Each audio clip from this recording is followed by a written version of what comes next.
नमस्कार, मी मनोज गिरी.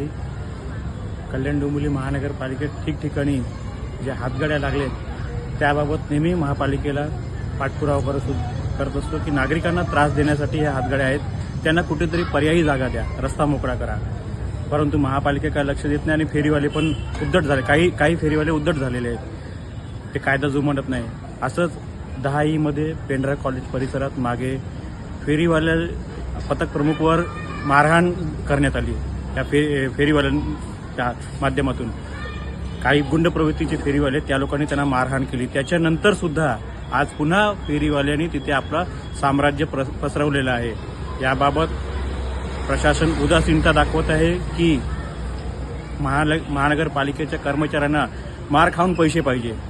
कृपया माननीय आयुक्त कल्याण डोंबिवली महानगरपालिका महोदयांनी याची दखल घेण्याची कृपा करा.